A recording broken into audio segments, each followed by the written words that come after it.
A commercial cinema shooting జరుగుతోందో మరి. వరుణదేవుడు కుండలతో వర్షాన్ని కుమ్మరిస్తున్నాడు. ప్రకృతి కన్య అందాలన్నీ తడిశాక ఓ అదృశ్య దర్శకుడు తృప్తిగా తల పంకించి ఉరుములతో ఓకే చెప్పినట్టున్నాడు. మెరుపుల బాయ్స్ ఫ్లాష్లతో తళుక్కుమనిపించారు. జాతీయ అవార్డును అందుకుని విదేశాల్లో ప్రదర్శనకు తీసుకెళ్లబోయే సినిమాలోలా ప్రకృతి అంతా సర్వాంగ సుందరంగా ఉంది. వసారాల్లో కూర్చుని ఫిల్టర్ కాఫీ తాగుతూ శ్రావణి పూల మొక్కల్ని తన్మయంగా చూస్తోంది. తలలూపుతున్న ఆ మొక్కల్ని చూస్తుంటే వానా వానా వల్లప్ప అంటూ తనివి తీరా వానలో తడిచి వచ్చిన చిన్నపిల్లల్ని ఎందుకిలా తడిచారని తల్లి నిగ్గదీస్తే తడవలేదమ్మా అంటూ అడ్డంగా తలలూపే చిన్నపిల్లల్లా అనిపిస్తున్నాయి. అంత వానలో తల మీద నుంచి పాలిథీన్ కవర్ కప్పుకున్న పోస్ట్ మ్యాన్ గేటు తీసుకుని లోపలికి రావటం కనిపించింది. చేతిలోని ఉత్తరాలు తడవకుండా ఛాతీకి దగ్గరగా జాగ్రత్తగా పట్టుకుని ప్లాస్టిక్ కవర్తో కవర్ చేసుకున్నాడు. ఆమె ఒక్కంగలో వరండాలో నుంచి అతనికి ఎదురెళ్ళింది. అతనిచ్చిన ఇన్లాండ్ కవర్ మీద అపరిచిత దస్తూరి చూస్తూ లోపలికి వచ్చింది. ఎవరై ఉంటారబ్బా ఆలోచిస్తూ ఉత్తరం తెరిచింది. శ్రావణి, నేను వేణుమాధవ్ని, గుర్తున్నానా? నేను డిగ్రీ చదువుతుండగా మీ ఎదురింట్లో ఉండేవాళ్ళం. ఇది 6 ఏళ్ల నాటి మాట. అప్పుడు మా కుటుంబం ఎంతో పేద స్థితిలో ఉండేది. అంత కష్టకాలంలో కూడా నీ చిరునవ్వు, నీ నిశ్శబ్దపు సానుభూతి నాకు కొండంత ఓదార్పునిచ్చేవి. డిగ్రీ అయిపోగానే మేమంతా సిటీకి వచ్చాం. ఎంత చిన్నదైనా సరే ఓ గౌరవప్రదమైన ఉద్యోగం దొరికితే చాలనుకున్నాను. ఇన్నాళ్ళు నా కోసం అష్ట కష్టాలు పడ్డ అమ్మని సుఖపెట్టాలి, చెల్లెళ్ళని మంచి స్థితిలో చూడాలనుకున్నాను. ఇదే నా ధ్యేయం. కానీ ఎక్కడ చూసినా నో వేకెన్సీ బోర్డులు, ఎక్కే గుమ్మం దిగే గుమ్మం. ఇదే నా జీవిత చక్రం అయిపోయింది. ప్రతి చోట ఎక్స్పీరియన్స్ ఉందా అంటూ అడిగేవాడే. డిగ్రీతో పాటుగా కాలేజీలో ఎక్స్పీరియన్స్ సర్టిఫికెట్ కూడా ఇస్తే బాగుండు.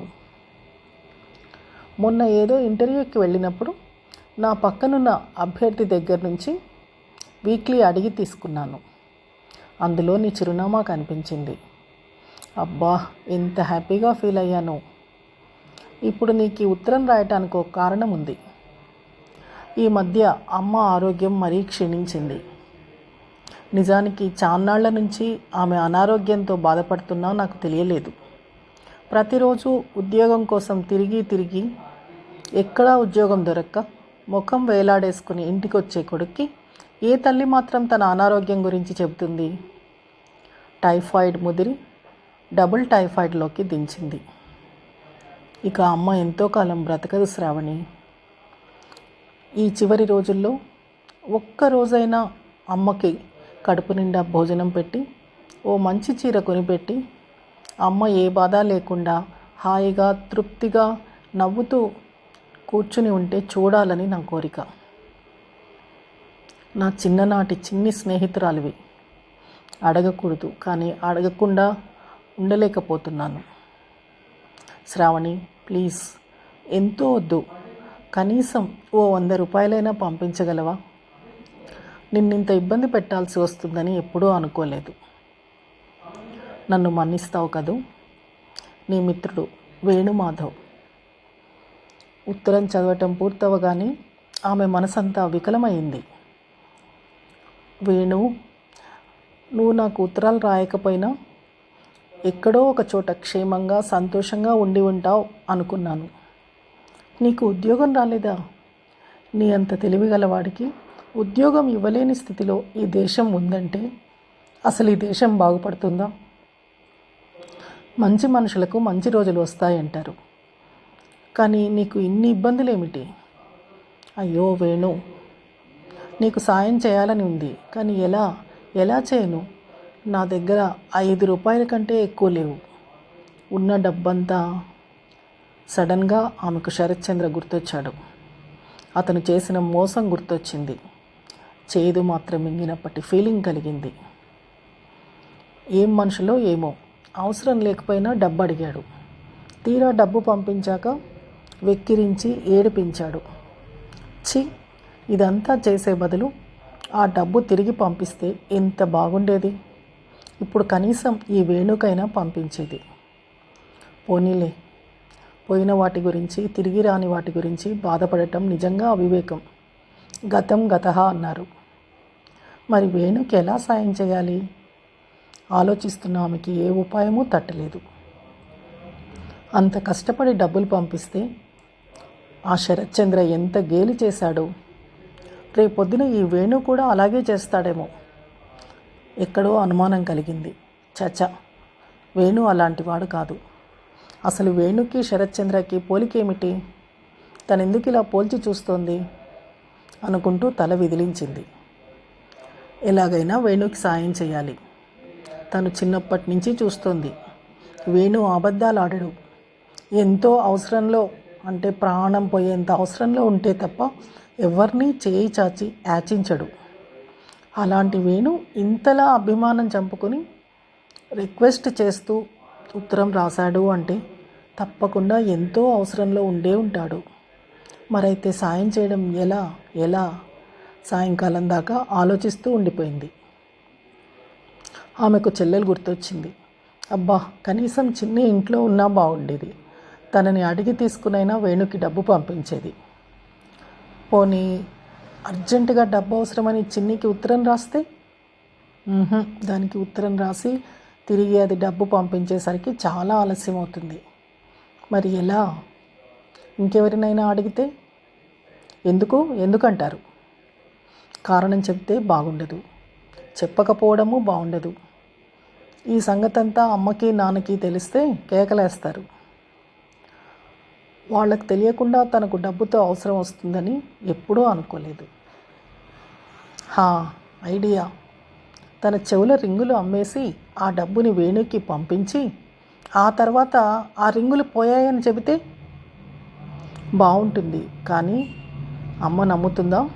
నమ్మదు. నానా గొడవ చేస్తుంది. ఈ సినిమా వాళ్ళకి అసలు బుద్ధే లేదు. ఇలాంటి ట్రిక్స్ అన్నీ పబ్లిక్గా చూపించేస్తారు. మరి ఇప్పుడు ఏం చేయాలి? అనుకోకుండా ఆమె దృష్టి టేబుల్ మీదున్న ఆంధ్రభూమి వీక్లీ మీద పడింది. సడన్గా ఆమె బుర్రలో ఓ ఫ్లాష్ లాంటి ఆలోచన తళుక్కున మెరిసింది. గోడ గడియారం చూసింది. 5:30 అవుతోంది. అయ్యో, బ్యాంక్ టైం అయిపోయింది. సరేలే, ఉదయాన్నే వెళ్ళి డబ్బులు పంపించేయాలి అనుకుంది. ఆంధ్రభూమి వీక్లీ వారు నిర్వహించిన చిన్న చిన్న పోటీల్లో తనకు చాలాసార్లు గిఫ్ట్ చెక్కులు బహుమతులుగా వచ్చాయి. ఆ చెక్కుల్ని ఎన్కాష్ చేసి వాడుకోకుండా దాచుకుని అభిమానంగా అప్పుడప్పుడు చూసుకుంటూ ఉండేది. ఆ అభిమానమే ఇప్పుడు ఇలా వేణుకి డబ్బులు పంపించడానికి ఉపయోగపడిందన్న సంగతి గుర్తొస్తుంటే శ్రావణికి ఎంతో సంతోషంగా అనిపించింది. వేణు కష్టంలో పాలు పంచుకోగలుగుతున్నానన్న సంతృప్తితో ఆ మధ్యాహ్నం దాకా ఆమె ఆనందంగానే గడిపింది. పోస్ట్ మ్యాన్ వచ్చి ఓ ఇంగ్లాండ్ లెటరు, ఓ వెడ్డింగ్ కార్డు ఇచ్చి వెళ్ళాడు. పెళ్ళెవరిది? ఆశ్చర్యపోతూ కార్డు తీసింది. వేణుమాధవ్ వెట్స్ రాధిక. గోల్డెన్ కలర్లో మెరుస్తున్న అక్షరాల్ని చూడగానే ఆమెకి కళ్ళు తిరిగినంత పనైంది. నిన్న ఉత్తరంలో వేణు, పెళ్లి చేసుకోబోతున్న ఈ వేణు ఒక్కరేనా? ఏమో. నిస్సత్తువగా కుర్చీలో కూర్చుని ఉత్తరం తెరిచింది. శ్రావణి, బాగున్నావా?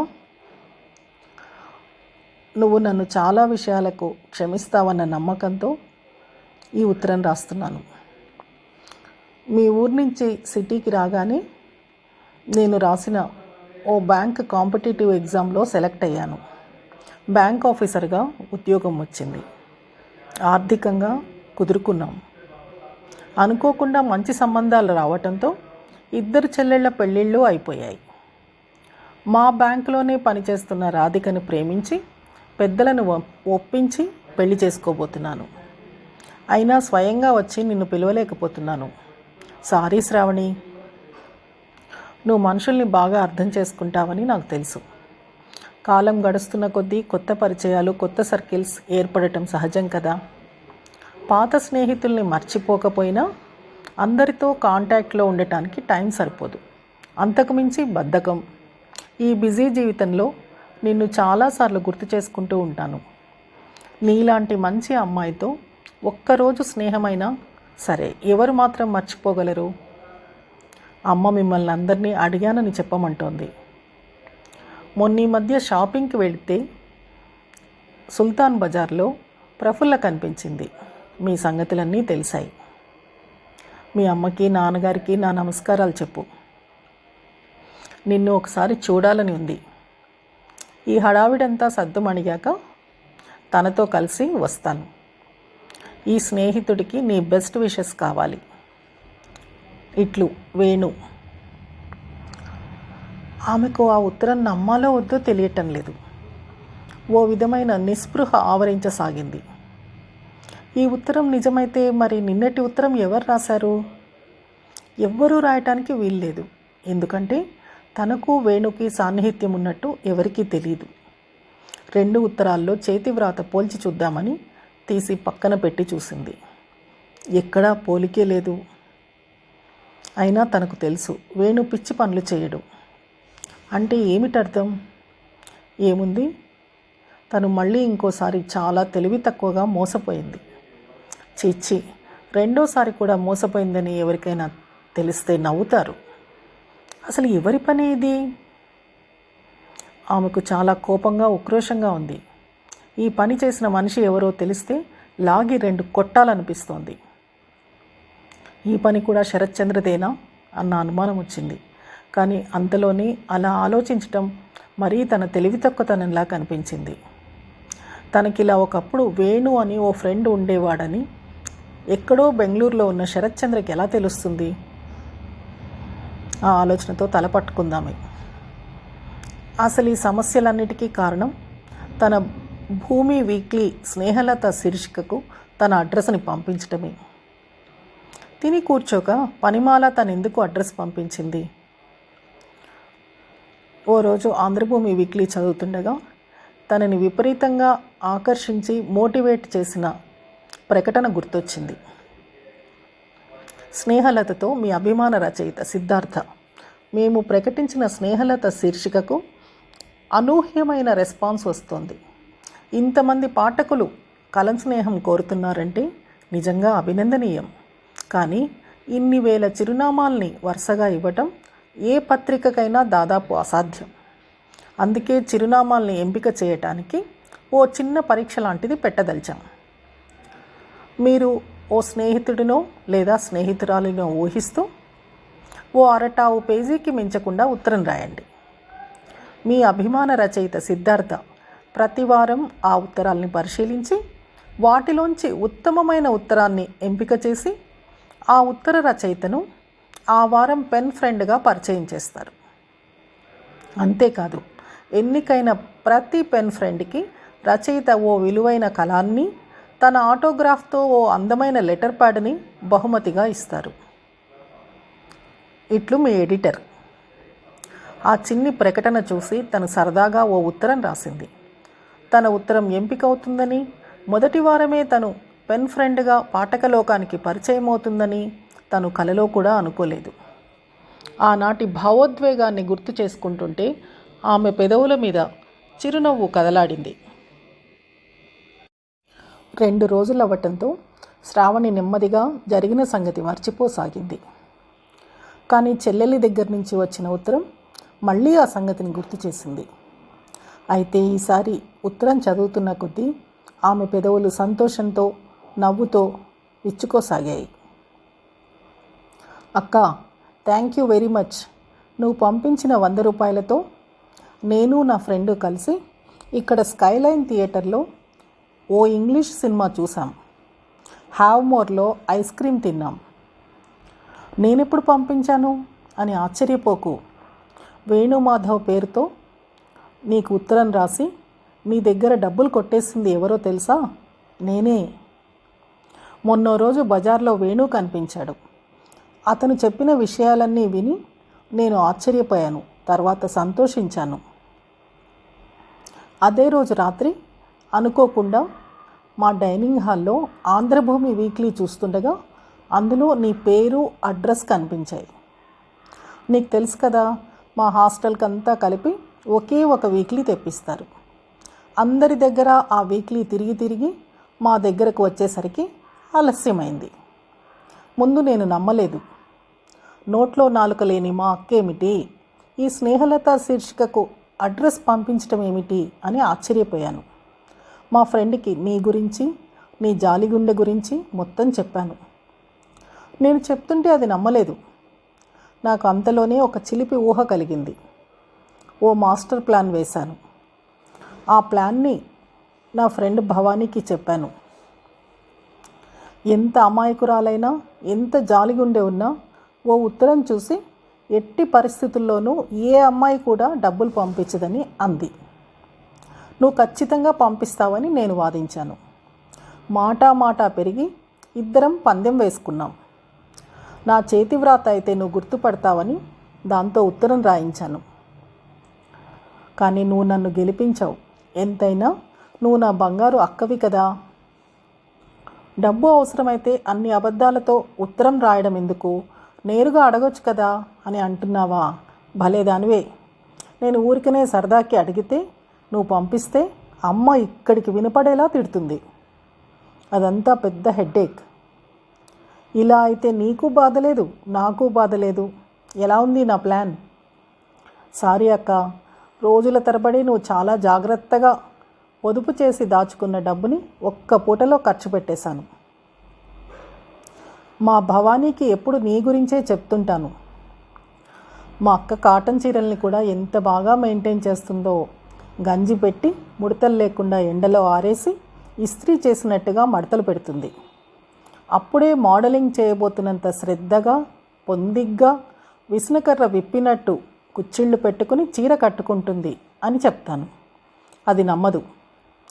నా గదిలో లొంగలు చుట్టి పడేసిన చీరల్ని, పెట్టికోట్స్ని, అండర్ గార్మెంట్స్ని ఓసారి అలా చూసి మాసిన నైటీలో ఉన్న నన్ను చూసి పెదవి విరుస్తుంది.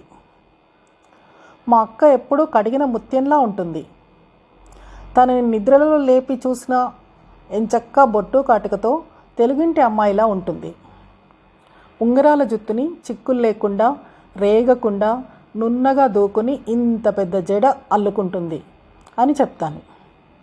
అది ఒట్టి దొంగ ముఖం, నమ్మదు. మళ్ళీ నా వైపు అదోలా చూస్తుంది. నేను తలస్నానం చేసి 4 రోజులు అవుతుంది. జుత్తంతా బోల్డన్ని చిక్కులు పడింది.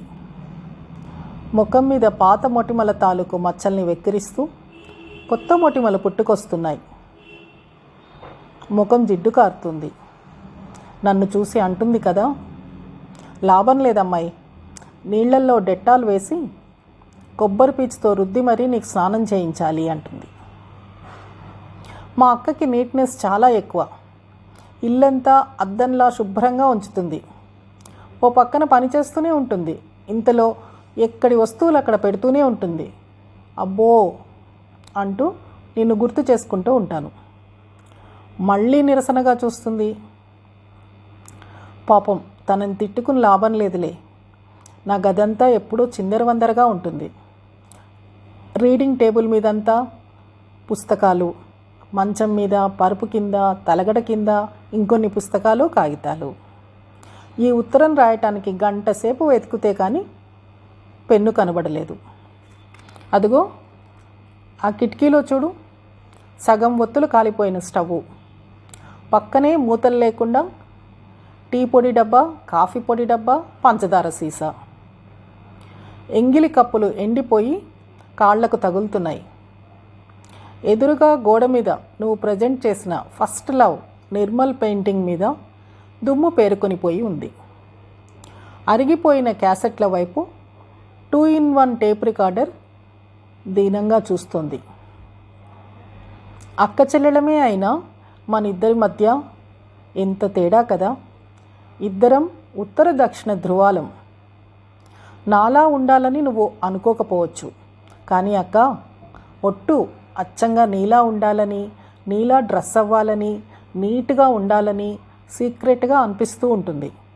కానీ బద్ధకం నా సంగతి నీకు తెలుసు కదా. బై నీ పేరు అడ్రస్సు ఆ వీక్లీలో పబ్లిష్ అయిన తర్వాత నీ స్నేహాన్ని కోరుతూ 100 మంది ఉత్తరాలు రాసుంటారు కదూ. అంతా నిజమే అనుకున్నావా? అంతా ట్రాష్. ఎవరిని నమ్మకు. ఒక్కరికి కూడా సిన్సియారిటీ ఉండదు. కావాలంటే చెక్ చేసుకో.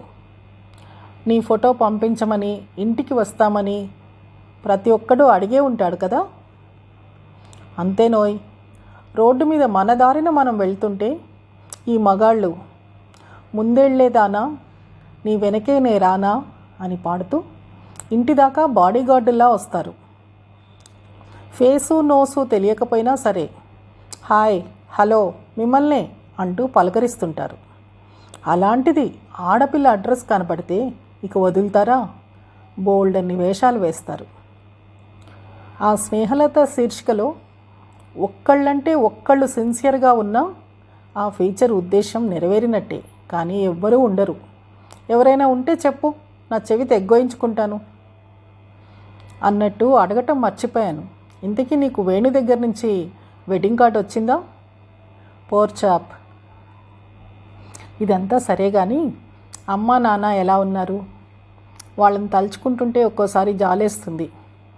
ఈ చదువు గిదువు వదిలేసి ఇంటికి వచ్చేసి బుద్ధిగా నీలా ఉందామా అనిపిస్తుంది. కానీ నా ఒంటికి అది సరిపడదు. ఇంకా 4 రోజులు కళ్ళు మూసుకుంటే డిగ్రీతో వచ్చేస్తాను. అప్పుడు మీరంతా నన్ను మెచ్చుకుంటారు. నిజమే కదా. ఇంకా ఎదురింటి తాతగారి మనవడు, ఛాయాదేవి మొగుడు, ఆ సందు చివరి మన్మథరావు అందరూ బాగున్నారా? నేను అక్కడ లేనుగా. అందరూ బాగానే ఉండుంటారులే. నీ లైబ్రరీ పుస్తకాలు ఎలా ఉన్నాయి? అడిగానని చెప్పు. అబ్బా, చెయ్యి నొప్పెడుతోంది. ఇంక ఇక్కడితో ఆపేస్తాను. ముద్దులతో నీ చిన్ని. అన్ని విశేషాలతో వార్తలతో చెల్లెలు రాసిన ఉత్తరం చదివి శ్రావణి ముందు ఉక్కిరి బిక్కిరి అయింది. ఏవేవో భావాలు కలగాపులకంగా కలిగాయి. పాపం, అది అందరికీ దూరంగా ఉంటుంది. ఒంటరితనం వల్ల బోరు కొడుతుందేమో. తను వెంటనే ఉత్తరం రాయాలి అనుకుని వ్రాయటం మొదలుపెట్టింది. డియర్ చిన్ని, ఏమిటో నీ ఉత్తరం చాలా చిత్రంగా ఉంది. అసలు నీ ఆరోగ్యం బాగుంటోందా? నాకు నీ మీద బెంగగా ఉంది. అబ్బా, డబ్బులు కావాలంటే అంతంత పెద్ద అబద్ధాలు ఆడాలా? పైనుంచి ఫ్రెండ్తో పందెం వేశావా? నీకు సంగతి చెప్పనా? ఇలాగే ఆ వీక్లీలో నా అడ్రస్ పబ్లిష్ అయిన మొదట్లో ఒకతను ఓ పెద్ద ఉత్తరం రాశాడు డబ్బులు కావాలంటూ. నేను చాలా కష్టపడి ఒక్కో రూపాయి పోగేసి పంపించాను. తర్వాత అబ్బో, అదంతా ఓ పెద్ద గొడవ. నీకు రాస్తే నువ్వు నవ్వుతావు. ఆ తర్వాత బుద్ధి లేదు అని నన్ను తిడతావు. ఇంతకీ చెప్పొచ్చేది ఏమిటంటే, పెన్ ఫ్రెండ్షిప్ గురించి నీ అభిప్రాయం అంత కరెక్ట్ కాదేమో. ఏమో, నేను నీతో వాదించలేను. నాకెందుకో అతను ఓ మంచి ఫ్రెండ్గా మిగిలిపోతాడు అనిపిస్తుంది. నీ పరీక్షలు ఎప్పుడు? బాగా చదువుతున్నావా? మధ్యలో చదువు మానేయటం లాంటి పిచ్చి పిచ్చి ఆలోచనలు చేయకు. అలా చేస్తే నీతో అమ్మా నాన్న మాట్లాడరు. నేనైతే ఎన్నటికీ నిన్ను మన్నించలేను. నాకు తెలుసు నువ్వు అలాంటి పిచ్చి పని చేయవు. ఇక్కడ మేమంతా బాగానే ఉన్నాం. ప్రేమతో శ్రావణి. మళ్ళీ ఓసారి ఆ ఉత్తరాన్నంతా పూర్తిగా చదువుకుని పోస్ట్ చేసింది.